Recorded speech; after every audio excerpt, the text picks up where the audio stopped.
The iron tracks gleamed beneath the relentless July sun as the locomotive slowed its approach to Fairplay, Colorado. Nestled in the shadow of the Rocky Mountains, the mining town appeared to shimmer in the heat haze of 1878.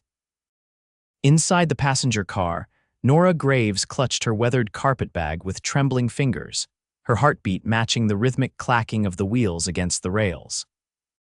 The letter that had brought her across half the continent was folded neatly in her pocket, a promise of marriage from a man she'd never met. Nora touched the right side of her face reflexively, feeling the rough, puckered skin that stretched from her temple to her jaw. The fire that had claimed her parents 7 years ago had left her with more than just emotional scars. At 23, she had finally gathered enough courage to respond to an advertisement in the Boston Chronicle. Respectable rancher seeks God-fearing woman of childbearing age for marriage and companionship. Passage paid. The train's whistle pierced the air, startling her from her reverie. Through the window, Nora could see the wooden platform approaching, a handful of people milling about in the dust. Would he be there, this Alexander Ellis who had written such courteous if practical letters? Would he recoil at the sight of her face, as so many had before? The conductor moved through the car, calling out, "Fairplay, Fairplay, Colorado, all disembarking for Fairplay, please gather your belongings." Nora stood, smoothing her best navy blue traveling dress, the fabric worn but clean. She had sewn it herself, along with everything else in her carpetbag. If nothing else, she would arrive as a woman of practical skills. The platform was hot beneath her feet as she stepped down from the train. The smell of horses, dust, and pine filled her nostrils, so different from Boston's coal smoke and sea air. Nora scanned the small crowd, searching for a man who might be looking for her. She had sent a description of herself, petite with auburn hair, though she had mentioned nothing of her scars. Perhaps that had been dishonest, but fear had silenced her pen on that account. Miss Graves. A tall man approached, removing his hat. He had sandy hair and a neatly trimmed beard, his clothes practical but clean. "I'm Alexander Ellis. Welcome to Fairplay." Nora turned fully toward him, her scars now plainly visible in the bright Colorado sun. She saw the momentary shock in his eyes, the slight step backward he took before composing himself. "Mr. Ellis," she acknowledged with a small curtsy, her voice steady despite the sinking in her stomach. "Thank you for arranging my passage." Alexander cleared his throat, his gaze fixed somewhere over her left shoulder. "Yes, well, there's been a slight change in circumstances, Miss Graves, I wasn't expecting." His voice trailed off as he gestured vaguely toward her face. "My scars," Nora said flatly. "I survived a house fire 7 years ago. I should have mentioned it in my letters." Alexander shifted uncomfortably. "Miss Graves, I'm afraid I've made a terrible mistake. I need a wife who can represent me properly in town business, someone who won't cause discomfort among my associates." "I hope you understand." The blood drained from Nora's face, but she stood tall. "I see. And what would you suggest I do now, Mr. Ellis? I've traveled nearly 2,000 miles on your invitation. The train continues to Denver tomorrow morning.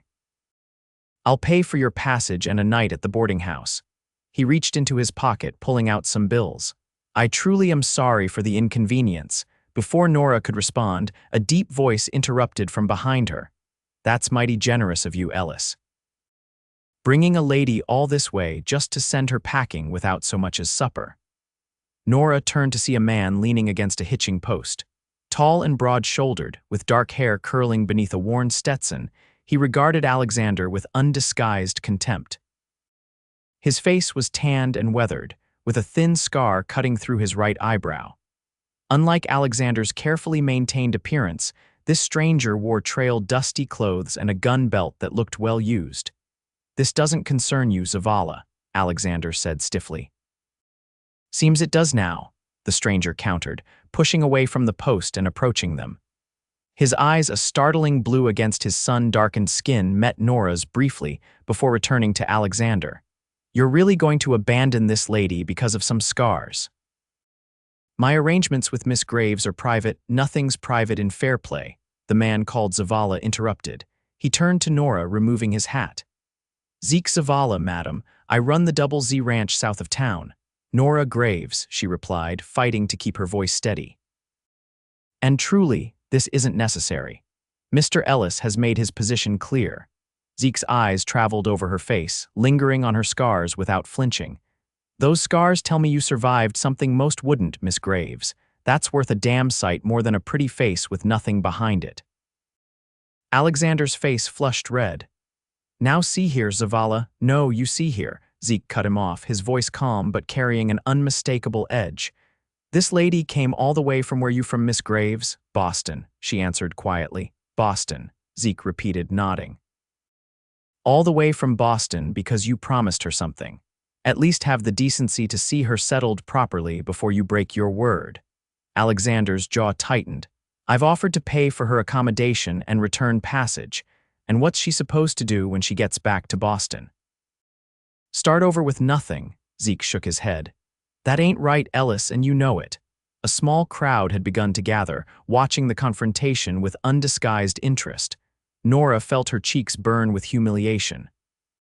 This was worse than anything she had imagined, even in her darkest moments of doubt during the journey west. Please, she said quietly. I don't wish to cause a scene. I'll take Mr. Ellis's offer and be on my way tomorrow.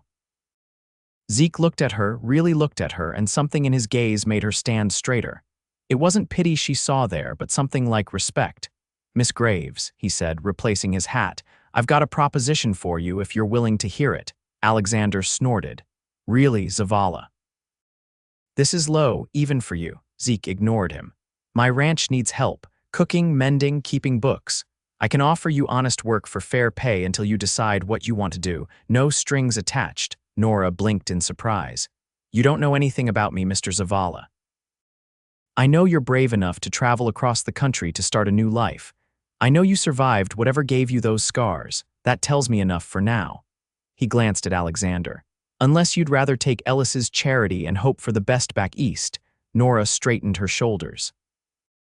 The prospect of returning to Boston, to the pitying glances and limited opportunities, was unbearable. At least here in this raw, unfinished country, she might carve out something for herself. I accept your offer of employment, Mr. Zavala, she said firmly. Though I want it clear that this is a business arrangement. A ghost of a smile played across Zeke's lips. Wouldn't have it any other way, Miss Graves. He turned to Alexander, his expression hardening. I believe Miss Graves's baggage is still on the train.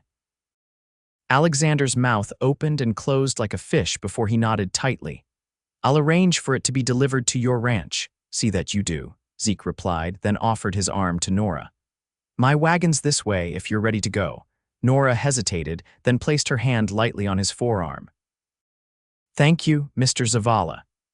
As they walked away from the platform, leaving a fuming Alexander Ellis behind, Nora felt a strange mixture of relief, uncertainty, and something else, something that felt dangerously like hope. You didn't have to do that, she said quietly, as they reached a sturdy wagon hitched to two solid bay horses. Zeke helped her up onto the wooden seat before climbing up beside her. My ma would have tanned my hide if I'd stood by and watched a lady get treated that way, he said simply, taking up the reins. Besides, I wasn't lying. I could use the help. As the wagon pulled away from Fairplay, kicking up dust in the late afternoon sun, Nora Graves looked ahead at the sprawling landscape of pines and mountains. For the first time since stepping off the train, she allowed herself to breathe fully. Whatever tomorrow might bring, at least she had been granted a reprieve from immediate disaster. Zeke Zavala kept his eyes on the road, but he was acutely aware of the woman beside him. Her composure in the face of Ellis's rejection had impressed him. Too many folks in this world were quick to judge by appearances, something Zeke had learned the hard way as the half-Mexican son of a Texas rancher. Scars, whether visible or hidden, told stories of survival. And survivors, in Zeke's experience, were worth their weight in gold out here in the wilderness. The wagon rattled along the dirt road heading south from Fairplay, the towering Rockies to their right catching the late afternoon sunlight. Nora sat quietly, her hands folded in her lap, occasionally stealing glances at the passing landscape. They had traveled for nearly half an hour in silence before Zeke cleared his throat. It's about another hour to the ranch, he said. Not much to look at compared to Boston, I reckon, but it's good land. Nora shifted on the hard wooden seat. I've never been on a ranch before. I grew up in the city. What did you do there? Before coming west, I mean. I worked as a seamstress in a dress shop, she replied. After the fire, there weren't many options for a girl with, she gestured to her face, my appearance. But I have good hands for sewing and mending, Zeke nodded. That'll come in handy. Seems like something's always tearing out here: clothes, saddles, grain sacks. And cooking, Nora asked. You mentioned needing help with that as well. A smile crept across Zeke's face. Let's just say the ranch hands would appreciate something that ain't beans and salt pork every night. Our last cook left 2 months ago, headed to the silver mines thinking he'd strike it rich. How many men work for you? 3 full-time hands plus me. Sometimes hire extras during roundup and branding. Zeke glanced at her. Don't worry, they're decent men. Rough around the edges, maybe, but they'll mind their manners or answer to me. Nora nodded, appreciating his reassurance. And the bookkeeping. That's where I'm really in a bind, Zeke admitted. I can read and cipher well enough, but keeping proper accounts isn't my strong suit. The ranch is growing, and I can't keep tracking everything in my head anymore. I can help with that, Nora said, feeling a small spark of confidence. My father was an accountant. He taught me his methods before he died. Zeke looked at her with newfound interest. That's a stroke of luck, then. Seems like you might be exactly what the double Z needs. They fell into a more comfortable silence as the wagon continued southward. The road wound through stands of ponderosa pines and across open meadows where cattle grazed in the distance. The air grew cooler as the sun began its descent behind the mountains. May I ask you something, Mr. Zavala? Nora said after a while. Zeke, he corrected. And yes, you may. Why did you really offer me a position? There must be plenty of women in the territory looking for work. Zeke considered her question, taking his time to answer. Not many with education enough for bookkeeping.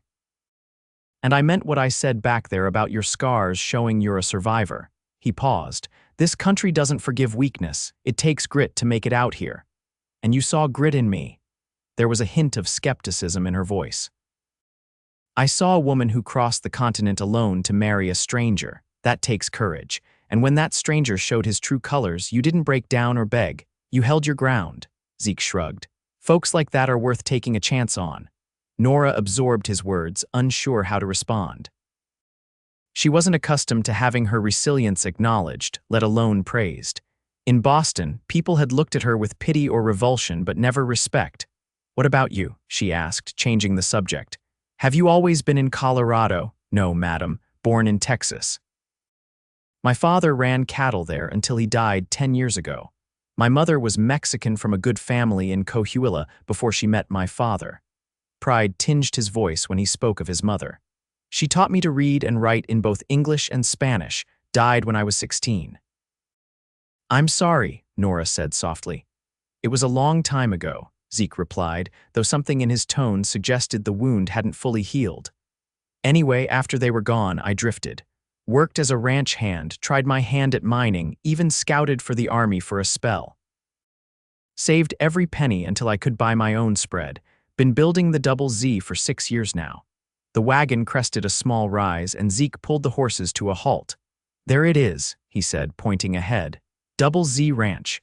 Nora followed his gesture and saw a valley spread out before them. A cluster of buildings sat nestled against the base of a hill, with a creek winding nearby. Fenced pastures stretched in several directions, and in the distance, cattle dotted the landscape. It wasn't grand or imposing, but there was something solid about it, something built to last. It's lovely, she said sincerely. Zeke seemed pleased by her response. It's home, he said simply, and snapped the reins to start the horses moving again. As they approached the ranch, Nora could make out more details. The main house was a substantial log structure with a covered porch wrapping around 2 sides. A large barn stood nearby, along with a bunkhouse, corral, and several smaller outbuildings. Smoke curled from the chimney of what appeared to be a cookhouse. A dog, some kind of cattle dog with mottled black and white fur, came bounding out to greet them, barking enthusiastically. That's Patch, Zeke explained as he guided the wagon toward the house. Best cattle dog in Park County, even with only one good eye. As if understanding he was being discussed, Patch circled the wagon, his tail wagging furiously. Nora noticed that indeed one of his eyes was clouded and scarred. "Looks like we've both survived our share of troubles," she murmured, and the dog cocked his head as if in agreement. Two men emerged from the barn as the wagon pulled up to the house. Both wore the dust and sweat of a long day's work, but they approached with curiosity rather than hostility. "Boys," Zeke called out as he set the brake, "this is Miss Nora Graves. She's going to be helping around the ranch, cooking, mending, and keeping the books straight." The older of the two men, gray-haired and weathered, touched the brim of his hat. "Madam, Walter Simmons. Everyone calls me Walt." The younger man, barely out of his teens with a shock of red hair, bobbed his head nervously. "Pleased to meet you, miss. I'm Tommy Fletcher." "Where's Dan?" Zeke asked, climbing down from the wagon. "Riding the north pasture," Walt answered. "Won't be back till dark." Zeke nodded and came around to help Nora down. She accepted his hand, noticing the calluses that spoke of years of hard work. His grip was firm but gentle as he assisted her to the ground. "Walt, can you see to the team?" Zeke asked. "I'll show Miss Graves to her quarters." "Sure thing, boss," Walt replied, already moving to unhitch the horses. Tommy continued to stare at Nora, his gaze fixed on her scarred cheek until Walt cuffed him lightly on the back of the head. "Ain't polite to stare, boy," the older man muttered. Tommy flushed crimson. "Sorry, miss." "I didn't mean it's all right," Nora interrupted, having grown accustomed to such reactions. "They're just scars, they don't hurt anymore." Tommy nodded, clearly embarrassed, and hurried to help Walt with the horses. Zeke picked up Nora's carpetbag. "This way, Miss Graves." "I had a room set up in the main house. It's small, but it's private." Nora followed him toward the house, Patch trotting alongside them. "I thought I'd be staying in some sort of servants' quarters," she admitted. "No servants here," Zeke replied. "Just folks working together to keep the ranch running, and I wouldn't put a woman in the bunkhouse with the men, wouldn't be proper." The main house was rustic, but surprisingly comfortable inside. The central room served as both kitchen and living area, with a massive stone fireplace dominating one wall. Simple but sturdy furniture filled the space, a large table with chairs, a couple of armchairs near the hearth, and bookshelves containing more volumes than Nora would have expected. "You read quite a bit," she observed, noting titles ranging from practical manuals on animal husbandry to classics of literature. "Winter nights get long," Zeke explained, "and my mother believed education shouldn't stop just because school does." He led her down a short hallway. "Your room is here. Mine's at the other end of the house, so you'll have your privacy." He opened a door, revealing a small but clean room. A narrow bed with a patchwork quilt stood against one wall, with a washstand, chest of drawers, and small writing desk completing the furnishings. A window looked out toward the mountains, catching the last golden rays of the setting sun. "It's perfect," Nora said honestly, moved by the simple comfort of the space. "Bathrooms outside, I'm afraid," Zeke said apologetically. "But there's a pump in the kitchen for water, and you're welcome to use the big copper tub by the cookhouse for bathing. The men know to stay clear when it's in use." Nora nodded, setting her carpetbag on the bed. "When would you like me to begin my duties?" "Rest tonight," Zeke suggested. "Tomorrow's soon enough to start. I'll introduce you to Dan when he gets back and show you around the place in the morning." He paused at the doorway. "Supper in about an hour if you're hungry. Nothing fancy, just whatever Tommy's thrown together." "Thank you, Mr. Zavala." Zeke, Nora corrected herself, "for all of this." Something flickered in his blue eyes, something Nora couldn't quite name. "You're welcome, Miss Graves. I hope you find what you're looking for here." With that, he left her alone in the small room that would be her new home. Nora sank onto the edge of the bed, the events of the day finally catching up with her. The rejection by Alexander Ellis had been painful but not entirely unexpected. She had prepared herself for that possibility during the long journey west. What she hadn't anticipated was Zeke Zavala's intervention, or the strange sense of rightness she felt sitting in this simple room on a cattle ranch in the Colorado wilderness. Unpacking her few possessions, Nora tried to quell the flutter of hope in her chest.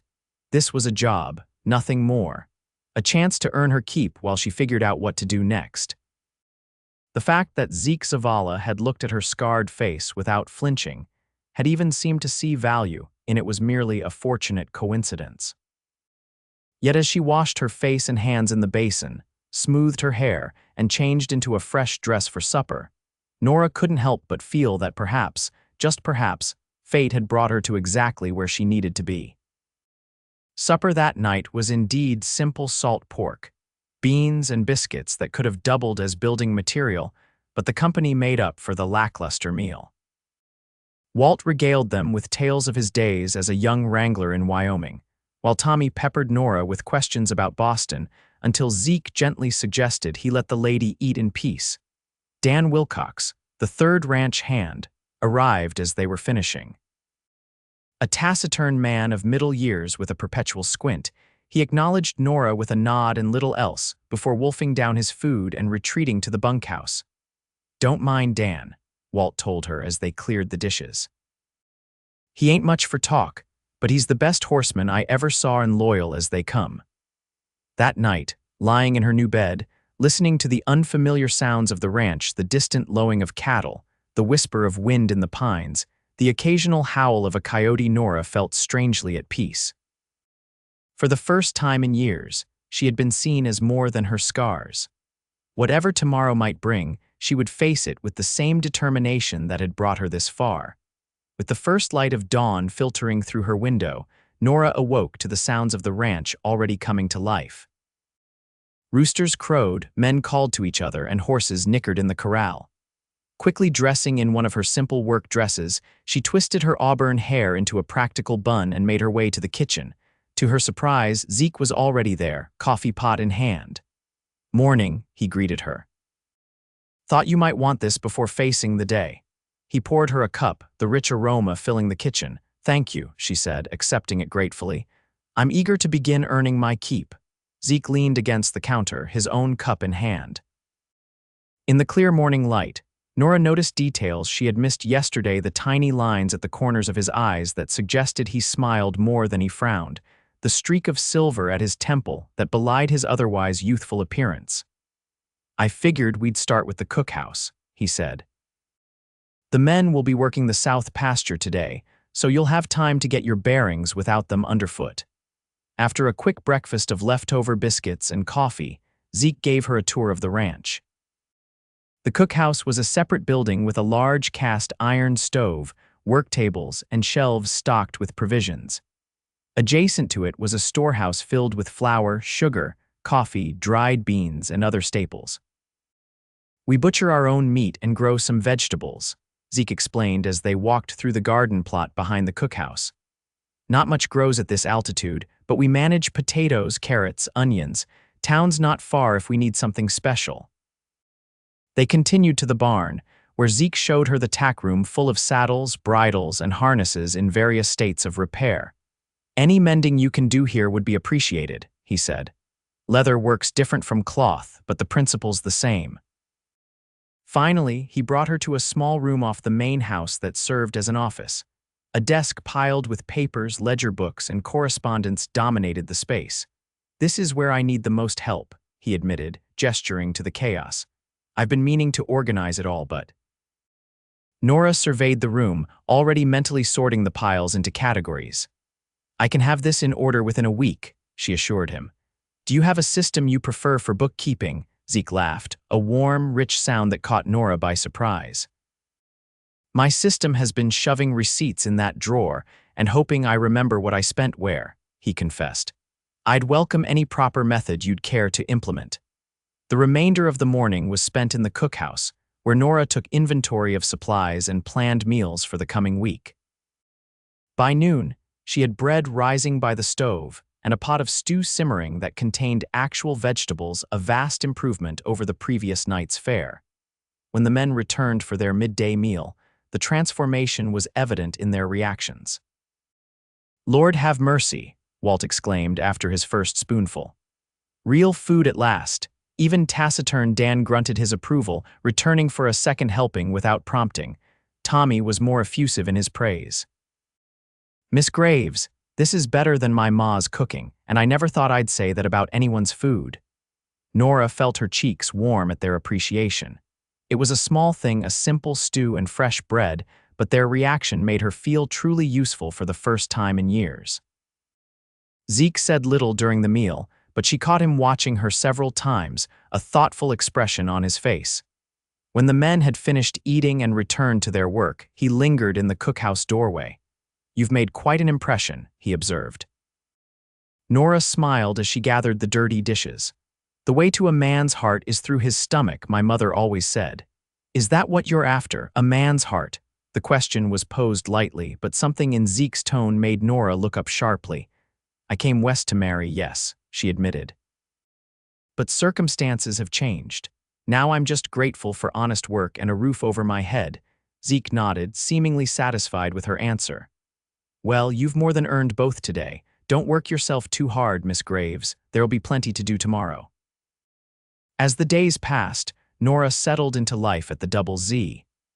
The rhythm of ranch life, early mornings, hard work, simple meals, and early nights suited her pragmatic nature.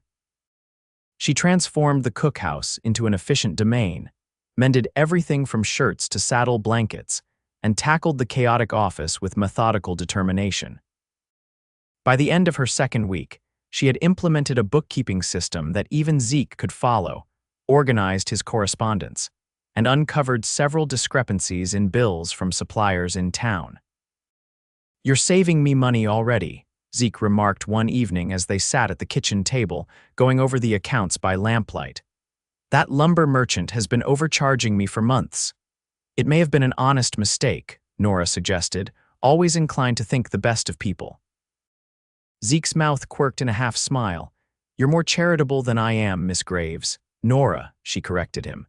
"If I'm to call you Zeke, then you should use my given name as well." His eyes met hers across the table, and for a moment something electric passed between them. "Nora," he repeated, as if testing the feel of her name on his tongue. She looked down at the ledger, suddenly flustered by the intensity of his gaze. "I'll speak to Mr. Peterson about the lumber charges when I go into town tomorrow," she said, returning to safer ground. "I could ride in with you," Zeke offered. "I've been meaning to check on that order of barbed wire." Nora hesitated, then nodded. "I would appreciate the company." The trip to Fairplay the next day was Nora's first venture back to town since her arrival. She had been so busy at the ranch that she'd hardly had time to consider what reception she might receive. Now, as the wagon approached the main street, she felt a flutter of anxiety in her stomach. "Nervous?" Zeke asked, glancing at her tense posture. "A little," she admitted. "My introduction to Fairplay wasn't exactly auspicious." Zeke's expression darkened. "Ellis is a fool," he said flatly, "but not everyone in town shares his narrow view, you'll see." Indeed, Nora found most of the townspeople to be polite if curious. Whispers followed her. Of course, the scarred woman who had been rejected by Alexander Ellis, only to find a place at the Double Z, but the treatment she received was generally courteous. At the general store, Mrs. Patterson, the proprietor's wife, was particularly welcoming.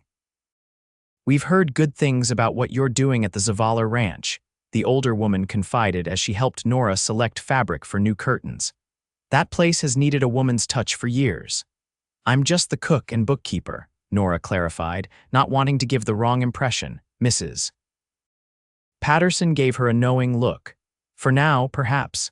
She glanced meaningfully toward the front of the store, where Zeke was discussing feed prices with Mr. Patterson.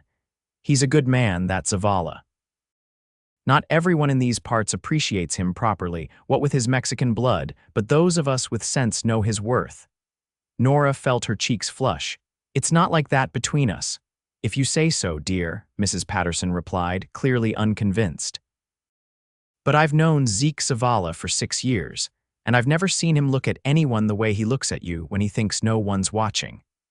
Before Nora could formulate a response, the bell above the door jangled, and Alexander Ellis walked in. He stopped short at the sight of Nora, his expression a mixture of surprise and discomfort. "Miss Graves," he acknowledged stiffly. "I trust you're well." "Quite well, thank you," Nora replied, keeping her voice neutral. "And you, Mr. Ellis," Alexander cleared his throat. "Can't complain." "I received your trunk from the station and had it delivered to the Double Z as promised." "Yes, thank you. Mr. Zavala mentioned it arrived safely.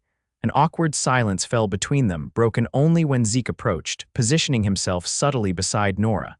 "Ellis," he greeted coolly. "You here for supplies or just passing the time?" Alexander straightened, his jaw tightening. "Business, Zavala, not that it's your concern." "Just making conversation," Zeke replied easily, though Nora could sense the tension beneath his casual tone. Alexander's gaze flickered between them, a slight frown creasing his brow. "Well, I won't keep you. Good day, Miss Graves. Zavala." With a curt nod, he turned and approached the counter where Mr. Patterson waited. As they left the store, packages in hand, Nora glanced at Zeke. "There's bad blood between you two." Zeke helped her up into the wagon before replying. "Ellis and men like him believe they're entitled to the best of everything just by virtue of who they are," he said, climbing up beside her. "They look at someone like me, half Mexican, self-made, and see a threat to their natural order." "And is that all?" Nora pressed, sensing there was more to the story. Zeke was silent for a moment as he guided the wagon down the main street. "There was a woman," he finally said. "Catherine Winters. She taught at the school here in Fairplay. We were close for a time, but her father had other ideas about who she should marry." "Alexander Ellis," Nora guessed. Zeke nodded. "They were wed last spring. She's expecting their first child now." His voice was carefully neutral, but Nora could hear the old hurt beneath the words. "I'm sorry," she said softly. "Don't be," Zeke replied, his eyes fixed on the road ahead. "Catherine made her choice. Can't say I blame her. Ellis can offer stability, respectability, things a woman values." "Not all women value the same things," Nora said quietly. Zeke glanced at her, something unreadable in his expression. "No," he agreed. "I suppose they don't." The remainder of the ride back to the ranch passed in contemplative silence, each lost in their own thoughts. As they crested the ridge overlooking the Double Z, the setting sun cast long shadows across the valley, painting the buildings in warm gold. "It really is beautiful," Nora murmured. "Yes," Zeke replied, his gaze not on the ranch but on her profile. "It is." Summer gave way to autumn on the Double Z. The aspen groves blazed gold against the evergreen backdrop. Cattle were brought down from the high pastures, and preparations for winter began in earnest. Nora found herself increasingly integral to the operation of the ranch, her role expanding far beyond cooking and bookkeeping. She rode out with Zeke to inspect the line cabins, learning the boundaries of the property. She helped with the autumn butchering, preserving meat and rendering fat for the winter months. She even learned to ride properly, with Zeke as her patient instructor. "You're a natural," he told her one crisp October morning as she successfully guided her mount, a gentle bay mare named Sunny, through a series of turns in the corral. "Most city folks take longer to find their seat." Nora laughed, exhilarated by her growing confidence. "My father always said I was stubborn enough to master anything I set my mind to." "Smart man, your father," Zeke observed, leaning on the corral fence. "I wish I could have known him." The casual comment struck Nora with unexpected force. It suggested a shared future that she had been careful not to imagine too vividly. Over the months, her feelings for Zeke had grown from gratitude to respect, to something deeper and more complex. She admired his quiet strength, his fairness with the men, his gentle way with animals. She enjoyed their evening conversations by the fire, discussions that ranged from books they'd read to dreams they harbored. But she had kept her heart guarded, uncertain of his feelings, and unwilling to risk the stability she had found at the Double Z. Yet there were moments, a lingering glance, a brush of hands as they worked together, the way he sometimes said her name as if it were something precious that made her wonder if perhaps he felt something beyond friendship and professional respect. October brought the first snowfall, blanketing the ranch in white. It also brought unexpected visitors. Nora was kneading bread dough in the cookhouse when she heard the sound of approaching horses. Looking out the window, she saw a fine carriage pulling up to the main house, a matched pair of grays in the traces. Wiping flour from her hands, she stepped outside just as Zeke emerged from the barn. The carriage door opened, and to Nora's astonishment, Alexander Ellis stepped out, followed by a petite blonde woman who was visibly pregnant. "Zavala," Alexander called, his breath frosting in the cold air. "Got a moment?" Zeke approached the carriage, his expression guarded. Ellis, Mrs. Ellis. He inclined his head toward the woman, who offered a tentative smile in return. Hello, Zeke, she said softly. It's been a while. Nora realized with a start that this must be Catherine, the woman Zeke had once been close to. Something cold and uncomfortable settled in her stomach as she observed the delicate features and refined bearing of the other woman. Alexander spotted Nora standing by the cookhouse. Miss Graves, he acknowledged with a nod, seemingly less uncomfortable than during their last encounter. You're looking well. Thank you, Mr. Ellis, Nora replied, moving closer to the group. As are you both. Good day, Mrs. Ellis. Catherine's curious gaze took in Nora's scarred face with more compassion than most. You must be the lady from Boston I've heard about. I'm Catherine Ellis. Nora Graves, Nora confirmed, offering her hand. Catherine took it with a warm smile that seemed genuinely friendly. It's a pleasure to meet you, Miss Graves. I've heard you've worked wonders with the double ZTKS accounts. News travels fast in a small community, Nora observed, surprised by the woman's gracious manner. That it does, Catherine agreed. She turned to Zeke. We've come about the grazing rights for the North Valley. Alexander thinks we might be able to reach an agreement that benefits both our properties. Alexander shifted uncomfortably. Catherine suggested it might be better to discuss it directly rather than through lawyers. Zeke raised an eyebrow, clearly surprised by this overture. I'm listening. Perhaps we could talk inside, Catherine suggested, rubbing her hands together against the cold, if it's not too much trouble. Of course, Zeke replied. Nora, would you mind putting on some coffee while I show the Ellises to the house? As Nora busied herself with the coffee pot, she tried to sort through her confused emotions. Seeing Catherine, the woman who had chosen Alexander over Zeke, brought her insecurities rushing back. Catherine was everything Nora was not, classically beautiful, socially polished, the kind of woman men fought over. By the time she brought the coffee tray to the main house, the three were seated at the kitchen table, a map spread out between them. Catherine was speaking animatedly, her hands sketching invisible boundaries in the air. Would give you access to the creek year-round, and we'd have the right to move our cattle across the northeast corner of your property during the spring drive. It's the most direct route to the high pastures. Zeke was studying the map thoughtfully. It could work, he admitted. I've had my eye on that water access for years. Alexander looked less convinced but nodded. Catherine believes it's better to be neighbors than adversaries, and I've come to see there's wisdom in that view. Nora set the tray on the table and poured coffee for each of them. As she handed a cup to Catherine, the pregnant woman smiled up at her.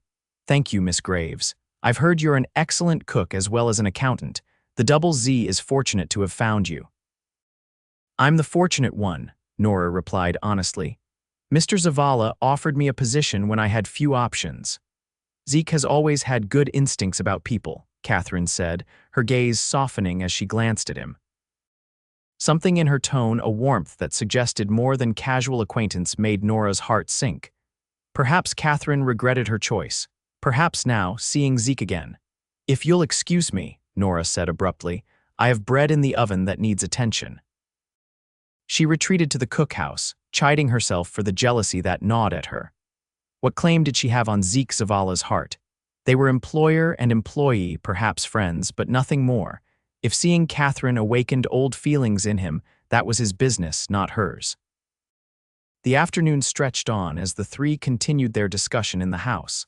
Finally, as the early winter dusk began to fall, Nora saw them emerge.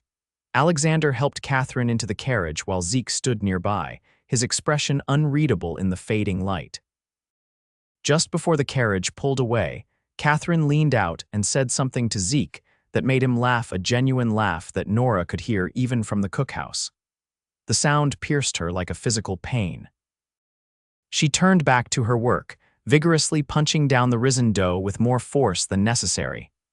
She didn't hear Zeke enter until he spoke from the doorway. That went better than I expected, he said. Nora glanced up, composing her features into a neutral expression. You reached an agreement then? We did.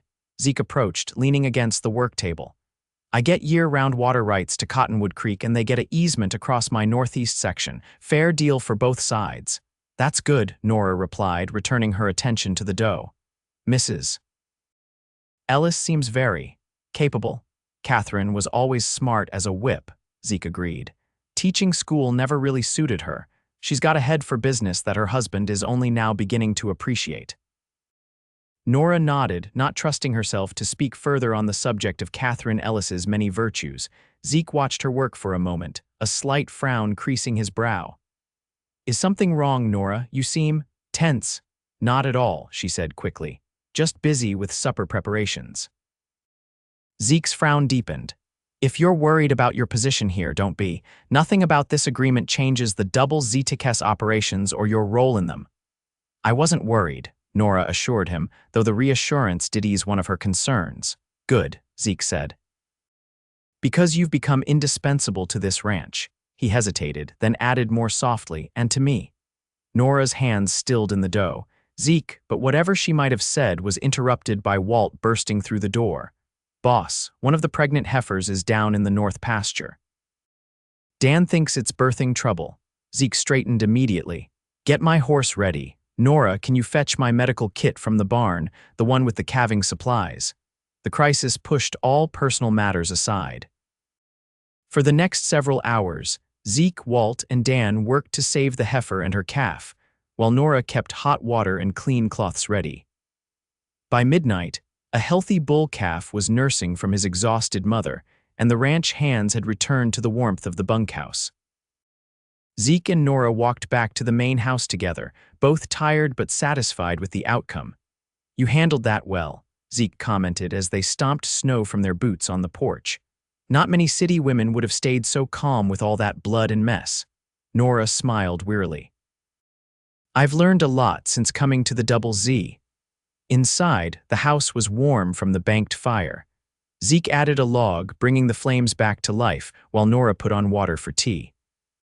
They moved around each other with the easy familiarity of people who have shared a space for months, anticipating each other's needs without words. When they were settled in the chairs by the fire, mugs of hot tea in hand, Zeke finally returned to their interrupted conversation. I meant what I said earlier, Nora. You've become essential to this place and to me. Nora looked into her tea, gathering her courage. Seeing Mrs. Ellis today, it made me wonder if perhaps you still harbor feelings for her. Zeke was quiet for a long moment. There was a time when I thought Catherine was the woman I'd spend my life with, he finally admitted. And yes, losing her to Ellis was a bitter pill, but seeing her today, I realized something important. What's that? Nora asked, her heart pounding. That whatever I felt for her then is in the past. She's made her choice and I've made peace with it. He set his mug aside and leaned forward, his blue eyes intent on hers. And maybe it worked out exactly as it was meant to. The firelight danced across his features, highlighting the strong lines of his face, the sincerity in his gaze. Nora found herself unable to look away. What do you mean? She whispered. If things had gone differently with Catherine, you wouldn't be sitting here now, Zeke said simply. And I've come to believe that would have been the greater loss. Nora's breath caught in her throat. Zeke, he reached across the space between them, taking her hand in his. I know we started this as a business arrangement, and I've tried to keep my feelings professional. But the truth is, Nora Graves, I've been falling in love with you since the day you stood on that train platform with your head held high, facing down a man who couldn't see your true worth. Tears pricked at Nora's eyes. My scars are part of you, Zeke finished for her.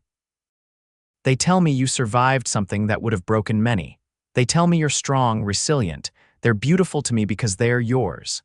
A tear slipped down Nora's cheek, the unscarred one. No one has ever seen me that way before.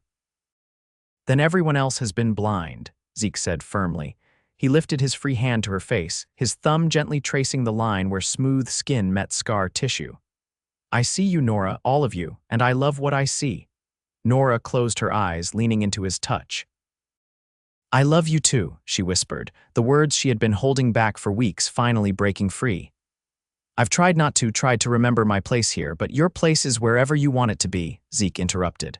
With me, I hope. As my partner, my equal, my wife, if you'll have me.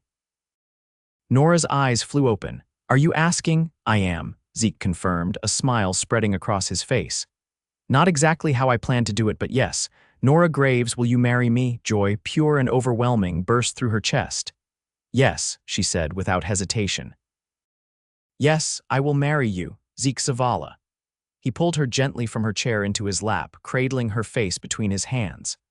"I may not be the man you crossed the continent to marry," he murmured, "but I promise to spend every day making sure you never regret accepting my proposal instead." "I came west seeking a new beginning," Nora replied, her hands resting on his shoulders. "And I found it just not where or how I expected." When his lips met hers, it felt like coming home, like the conclusion of one journey and the beginning of another, far more wonderful one. In the warmth of the firelit room, with snow falling softly outside the windows, Nora Graves found the acceptance and love she had traveled so far to find. Their wedding took place on Christmas Day, 1878, in the small church in Fairplay. The building was festooned with pine boughs and red ribbons, the altar adorned with candles that cast a warm glow over the proceedings.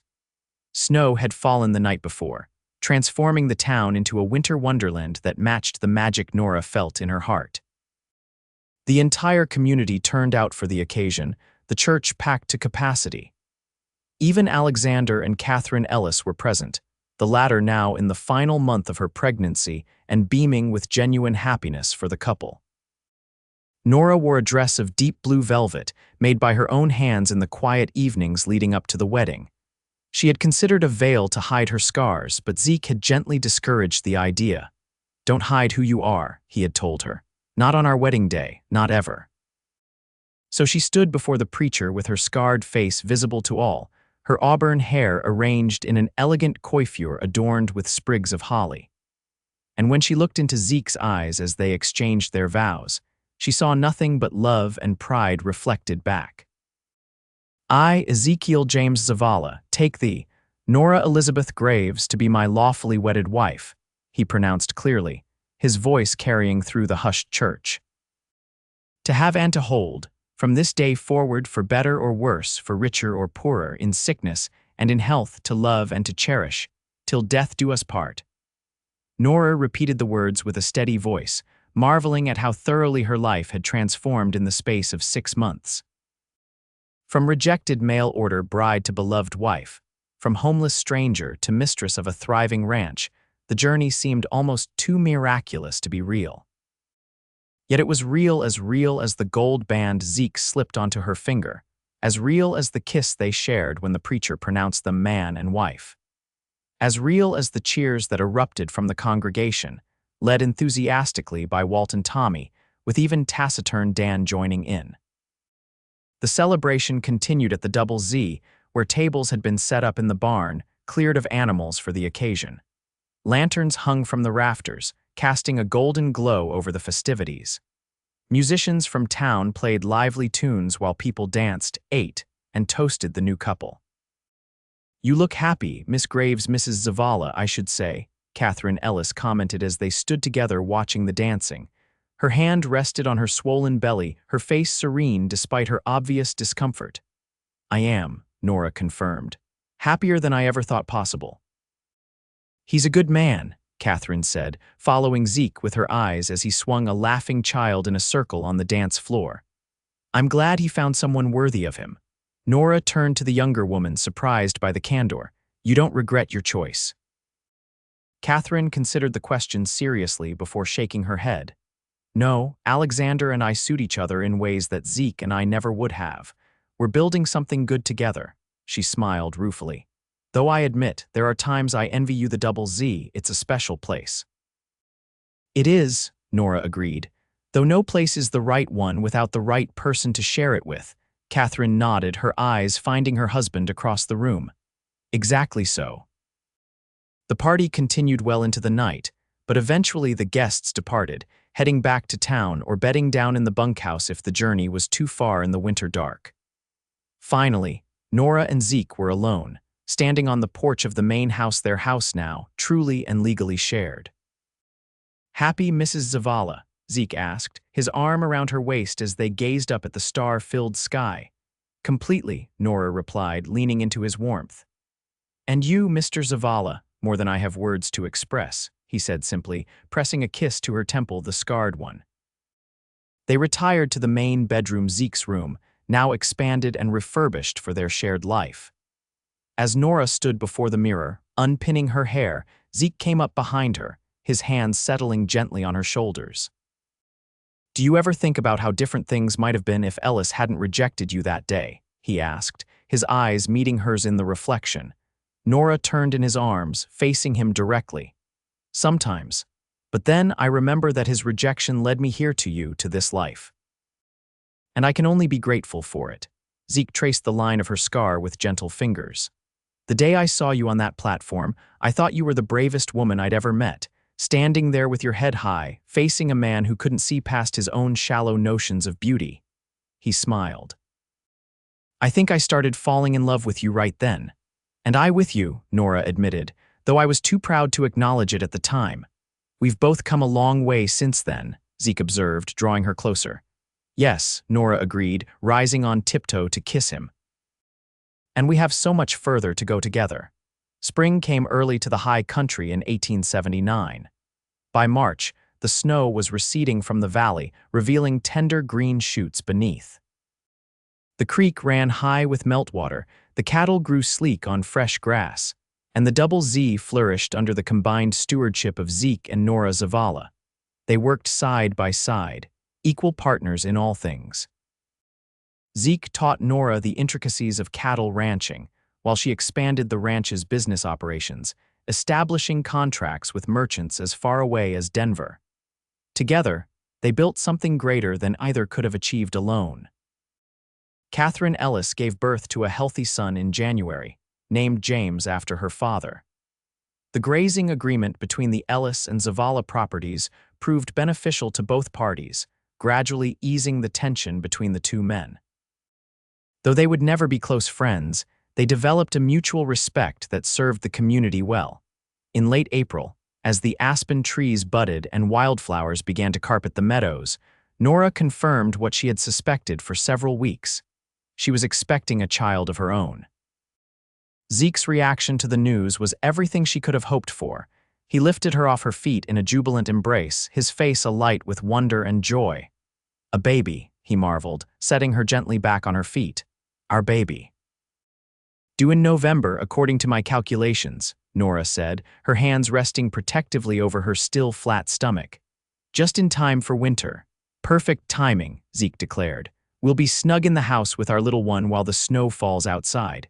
His expression grew thoughtful. "We should add another room and a proper bathroom inside the house. No wife of mine is going to an outhouse in winter with a baby in arms." Nora laughed at his immediate planning. "There's time yet for building, my love, months and months," but Zeke was determined. Throughout the summer, as Nora's body changed with the growing life inside her, he supervised the expansion of the main house. A nursery was added, connecting to their bedroom, and a proper bathroom with a pump and copper tub was installed. He even ordered a rocking chair from Denver, delivered in August just as Nora was beginning to feel the baby's first movements. "For midnight feedings," he explained as the men set it in the nursery. "My mother always said there's nothing more soothing than a good rocking chair when a baby's fussy." Nora ran her hand over the smooth wood, touched by his thoughtfulness. "Your mother was a wise woman. I wish I could have known her." "She would have loved you," Zeke said with certainty. "Strong women recognize each other's worth." The pregnancy progressed without complications, though Nora found herself slowing down as her belly grew. The ranch hands stepped up to help, with Tommy taking over much of the cooking under Nora's supervision. Walt proved surprisingly adept at keeping the mending pile from growing too unwieldy, and even Dan offered his silent support, bringing her wildflowers from his rides around the property.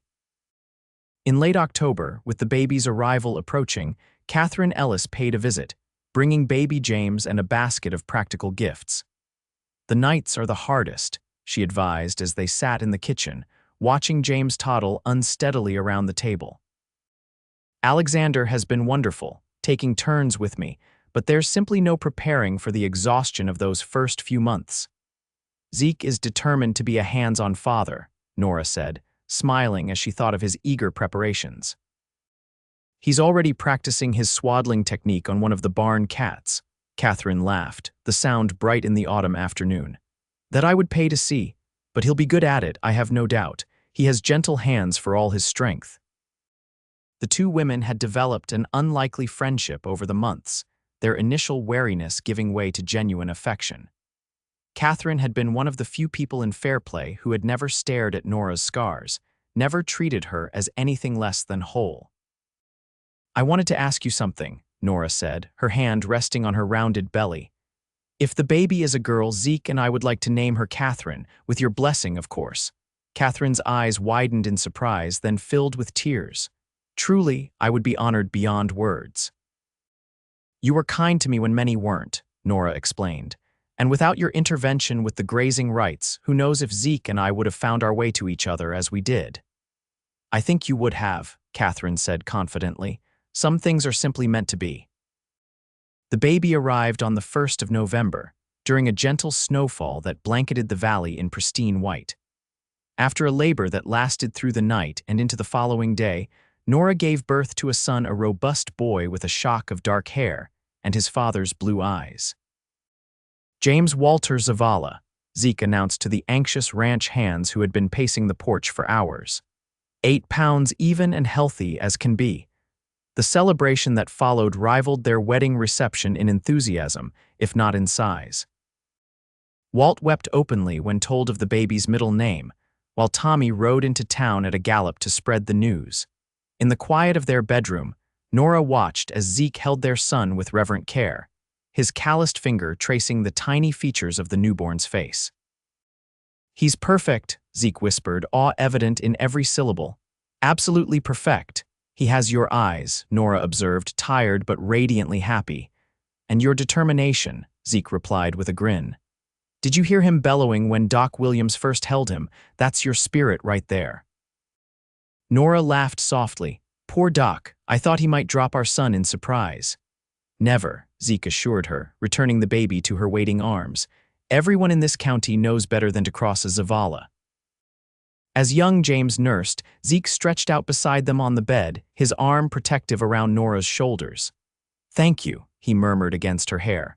"For what?" she asked, her attention divided between his words and the miracle of their child. "For coming west. For staying, even when you had every reason to go back. For believing in me, in us." His voice grew husky with emotion. "For giving me a family when I thought I'd always be alone." Nora turned her face up to his, her eyes shining with unshed tears. "Thank you for seeing me, really seeing me when no one else would." "Your scars told me you survived," Zeke said, echoing his words from that first day on the platform. "But it's your heart that showed me how to truly live." Outside, the snow continued to fall, wrapping the Double Z Ranch in a pristine blanket of white.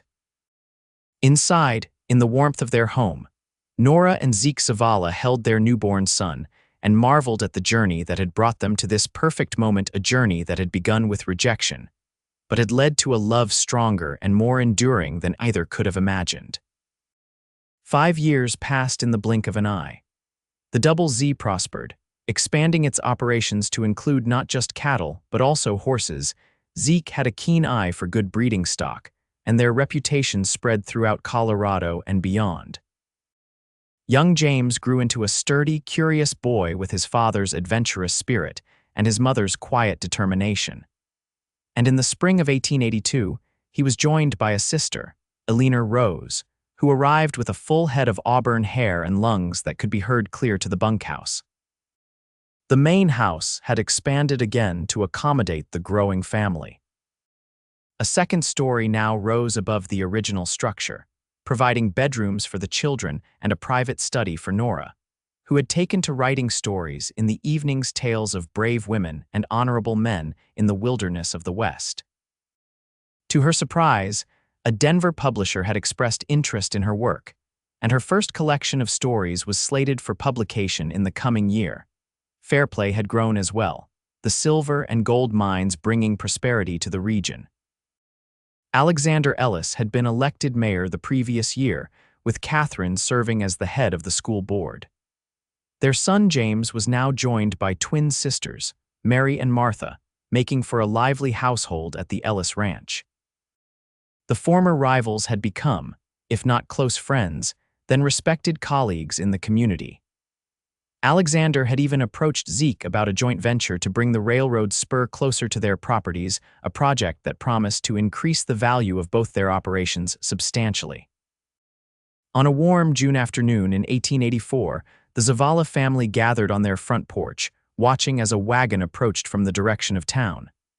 6-year-old James spotted it first, his sharp eyes picking out details his parents had missed. "It's a lady, Pa," he called out, pointing excitedly. "A lady driving all by herself." Zeke squinted against the sun, then nodded in confirmation. "So it is, son, and not from around here by the look of that rig." Nora shifted 2-year-old Alina on her hip, her curiosity piqued. "Perhaps she's lost. The Denver Road branches south of here." As the wagon drew closer, they could see that its occupant was indeed a woman, dressed in practical traveling clothes. She handled the team with confidence, guiding the horses up the long drive to the main house. "Hello, the house." The woman called as she approached, her voice carrying clearly in the afternoon air. "I'm looking for Nora Graves or Zavala, as I understand she's called now." Nora handed Alina to Zeke and stepped forward, surprise written across her features. "I'm Nora Zavala," she confirmed, "and you are." The woman set the brake and climbed down from the wagon with easy grace. She was perhaps 45, with steel gray hair coiled beneath a sensible hat and keen eyes that assessed Nora from head to toe. "Margaret Winters," she said, extending her hand. "You may not recognize the name, but you may recognize this." She reached into her pocket and withdrew a folded newspaper clipping. Nora accepted it, her brow furrowing in confusion. As she unfolded the yellowed paper, she gasped. It was the advertisement, the very one she had responded to 6 years earlier, seeking a mail-order bride for a Colorado rancher. "I don't understand," Nora said, looking up at the stranger. "My brother placed that advertisement," Margaret explained. "George Winters was his name. He was a rancher near Boulder. When he died of pneumonia 5 years ago, I came from St. Louis to settle his affairs." Her gaze softened. "Among his papers, I found a letter from you, Miss Graves, as you were then. It had never been opened." Nora felt Zeke move to stand beside her, his solid presence reassuring. "I don't recall writing to anyone named Winters," she said slowly. "The advertisement I responded to was placed by Alexander Ellis." Margaret nodded. "Yes, that's the curious part. You see, my brother never received your letter. Someone else did, someone who answered in his place and arranged for you to come to Fairplay instead of Boulder." She glanced at the house, the well-maintained ranch, the children watching curiously from the porch. "Though it appears things worked out for the best, despite the deception," understanding dawned on Nora. "You think Alexander Ellis intercepted my letter, that he pretended to be your brother? It would explain much," Margaret confirmed. "George was expecting a bride from the East. He told me as much in his last letter to me before he fell ill. But she never arrived, and he never understood why." Zeke's expression had hardened. "Ellis has much to answer for." "Perhaps," Margaret conceded. "But as I said, the outcome seems to have been a happy one. I merely wanted to satisfy my curiosity and to apologize on my brother's behalf, though the fault was not his." Nora shook her head, still processing this revelation. "Please, Mrs. Winters, won't you come inside? We've just put on tea, and I'm sure you have questions, as do we." Margaret accepted the invitation with a gracious nod. Over tea and fresh baked cookies, she told them more about her brother, a kind man, widowed young, who had hoped to start anew with a mail-order bride from the East. He had placed several advertisements, including the one Nora had answered. The postmaster in Boulder remembers delivering letters for George, but they stopped suddenly, Margaret explained. "I suspect someone in Fairplay was intercepting them, someone who wanted a bride of his own but didn't want to pay the passage." "Alexander Ellis," Zeke said grimly. "It fits his character, or at least the man he was 6 years ago." Nora was quiet, contemplating the strange twist of fate. "If I had received a genuine response from your brother, I would have gone to Boulder instead.